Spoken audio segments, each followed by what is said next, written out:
Na lina bete la bino lisolo mwa mobali moko a bete biso ka par rapport à makambo na yebisa abino.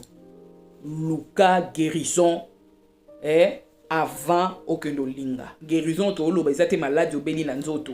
Mais maladie evani na kati ya âme na yo, partie émotionnelle sentimentale na yo ebela. Alors comment ko pesa yo ba attitude moko boye, ba comportement moko boye. Pourquoi? Parce que douleur wana izanano.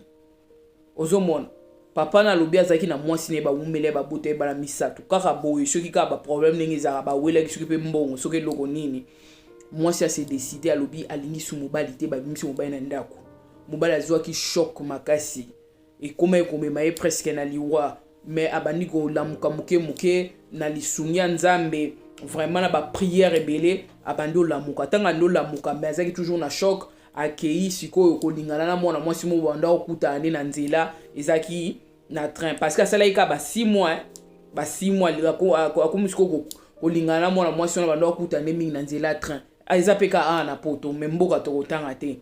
Alors bakenda nzela ya musala nzela moko bakuta na kati mwa lisolo pe komo banda tango bandi pe boba balingani moi ça zaki pe ya kokabwana mais ça faisait déjà 6 ans depuis moi ça kabwana ki azana mwana na moko alors azoluka mutu ba construire na vie. Alors moi mbalo uzo kabwana 6 mois ka ya pamba nde balingani na mwana mwasio. Alors tant balingani 1 mois 2 mois ne bandeli bolingaka ki mois elengi mais avec le temps ba komi na ba dispute belé.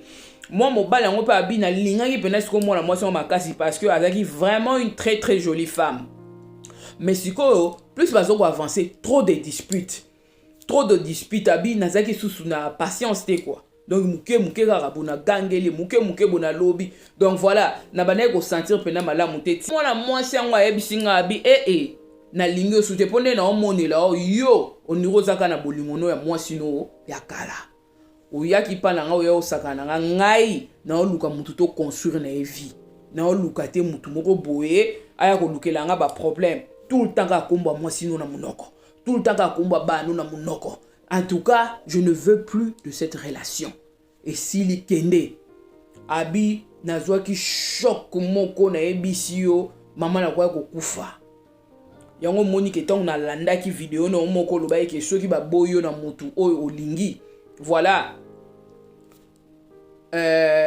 landa ba signe oyo pesa ki tong na landa ki video na luki numéro na onde na yo contacter yo video na sunga makasi parce que na zwa ki choc c'est quelques mois passés ça non il en était mais oyo boye pe susu 6 mois après na lingai na 3 mois après a boingai donc ça fait 9 mois na kabwana kina mwasi na ngai après na yeko linga na pesi motema 3 mois après a bookinga motema boinga lisusu donc na yebite mama na sala ndenge nini pourquoi est-ce que ekoza la ka ba boya ngai ngabi mwasi nga boyelo nini abiote ngana mwasi na ngakala to silani na note tozaka parce qu'il y a besoin de construire relation.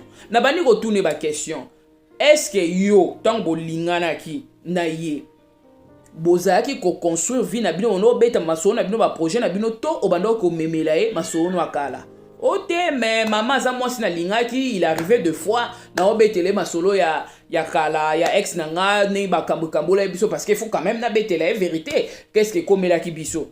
Nini komela biso? Donc il y a un mot pe banda ça la paix que voilà trop de problèmes noya parce que ko poursuivre nga pour na bon bana il y avait beaucoup de choses alors na bana ko bete là étant que moi sinangae ngabi erreur numéro 1 oko lingana mwasi oko lingana mobali ubandi ko bete là ba conflit nyonso de A à Z ubandi ko accuser mwasi wana mobali wana yakala et pas ya mwasi ya sika oyosui omoni erreur a liboso to salaka mobali oyozu mwasi oyozu azoko se retrouver na position oya mwasi to mobali wana yakala yo siko komi ko betele erreur nyonso tu oyo mwasi wana banda osala sala kinga boya finga kinga mwasi zoba d'ailleurs kutu bona boy famille na bango obando beta ba masolo wana nyonso tu tango bandi ko beta masolo wana nyonso pona nini eza po il faut te sentir à l'aise eza impossible que muto zoki motema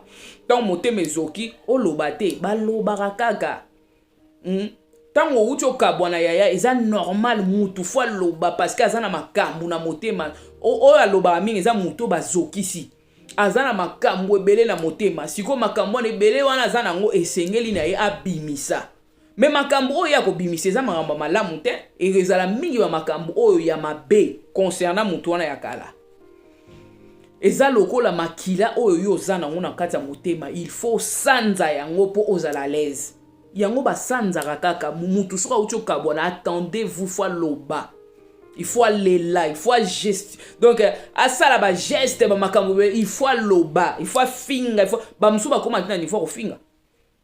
Pour biso boito ka makambo ebele. Alors, tangu biloko wana sozo bimisango, c'est normal, mais ozo bimisela yango wapi. C'est ça le problème.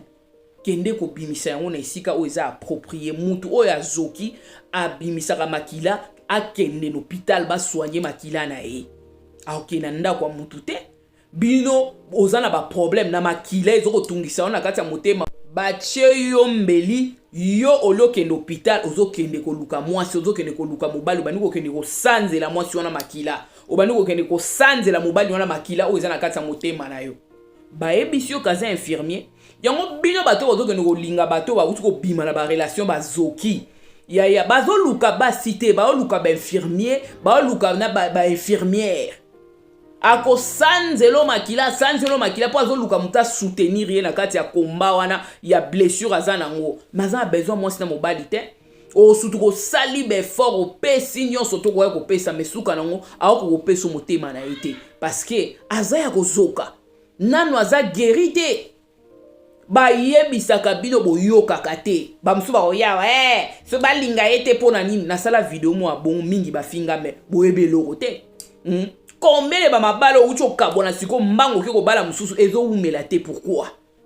parce que nous ne sommes pas guéris oza joueur ozo beta bale ba zoki si olokende ba soigner pota olobite nga na ozonga sous na terrain mais ba beto sous ne sikana bien ou bien yone mtondo beta parce que ko lingate ba toucher place poteza ozo mona mutu azoki azalo kwa zombie donc ndenge zana komi na ba manzaka na ba minu ya kosoa batu soki likamukeka ba swipo abebi sape motema ya moninga omona mutu mususu combien mwasi moko abenginga bike mobali na ye akangaka mwasi mususu akangaka mobali na ye en fait mobali na ye akangaka mwasi ne akala na mobali mususu na mbetu ndeko kabwana wana baye kolingana na ya lobike mobali ya lobisaka ye penza te mobali akipaka ete mobali donc na debe zaki bolingo ebele metanga koti na kati ya ndaku donc eloko te ayo comprendre que mobali asikala kolinga ete akolinga yo ndeni yazana ba pota na motema azokanisa mwasi oyo alingaka bimisa ba mbongo ebele akotisi mobali mosusu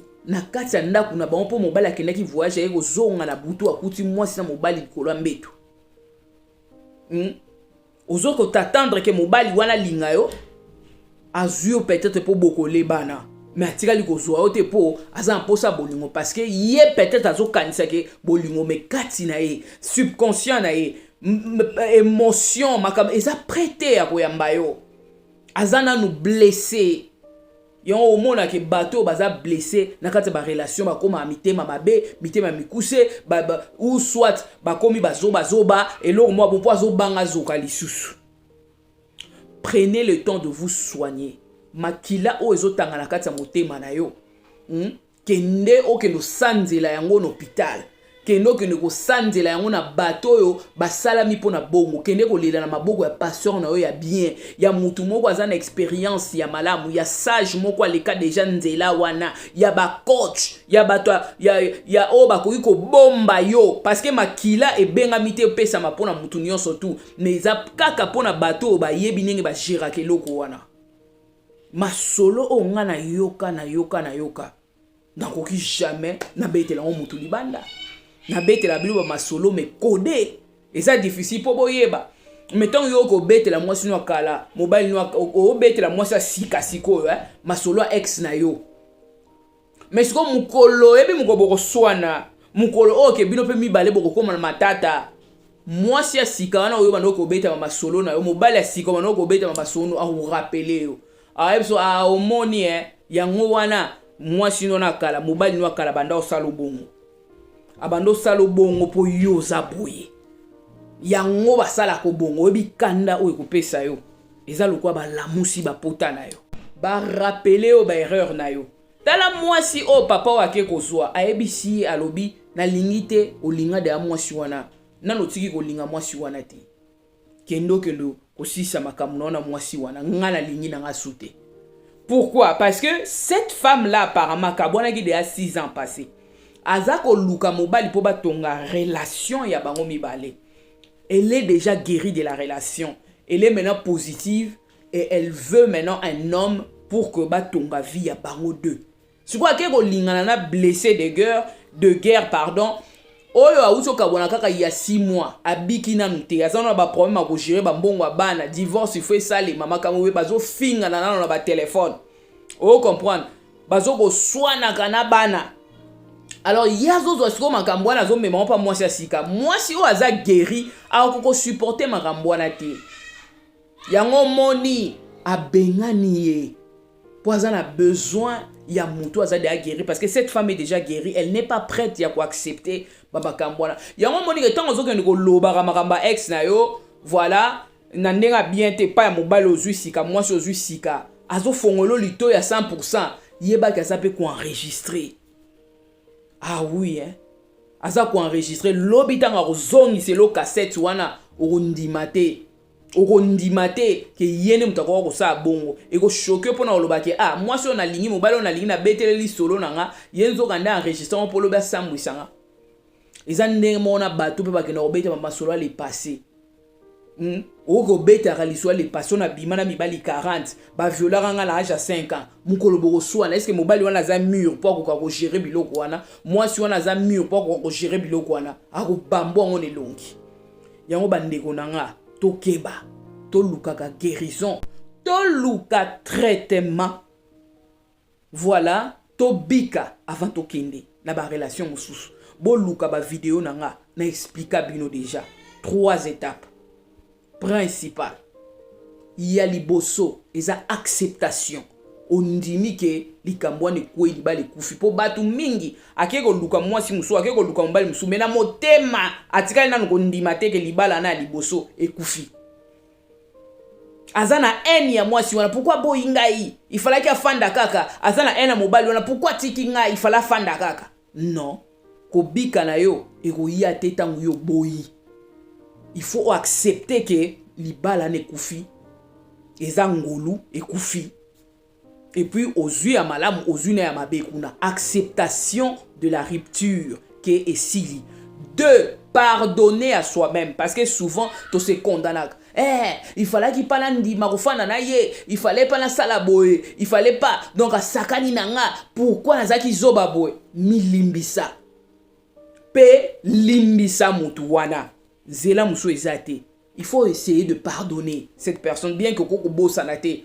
Il faut que l'eau kende. Laisse ça partir. Rien que par le pardon.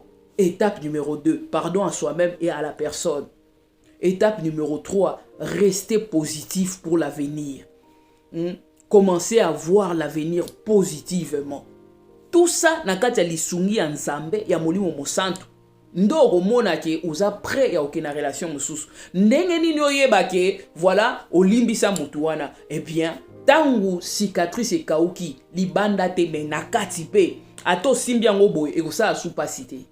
Ndenge moko pe mutu wana oyo yini wana o wa uti ko salo mabena bolingo. Soki omoni ye oba oyoka no supasite pona kotanga kombo na ye eza ngoyo sous problème te. Peut-être yende mutatika na problème non mais toi de ton côté tu as déjà arrangé. C'est déjà devenu quelque chose de normal ou accepter de lo kongo ke e ya ke ben c'est normal batu bakabwani. Ça devient normal. Et d'ailleurs ba msuku tu ba comme gracieuse hein. Ya ko sepela ke ah et ça qui bien ka likambo fa ke si la sikota les si na découvrir likambo na ngam soit bien côté on a une relation na ngam soit bien comme positif regarde comment j'évolue. Tu commences à travailler sur toi-même. 3e étape, rester positif pour l'avenir et travailler sur sa propre personne pour devenir la meilleure version. Moi, ba beauté, moi, ba sembe.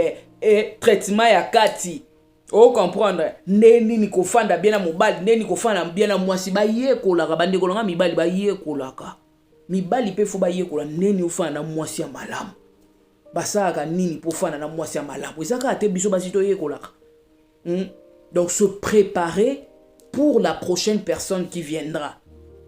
Et pour ça, il faut être positif ou bien positive. Si ça n'arrive pas, en tout cas, à toko linga mususu, ou ça va vengeance ou bien baba do salonde mabe. Ça c'était mon conseil, hein.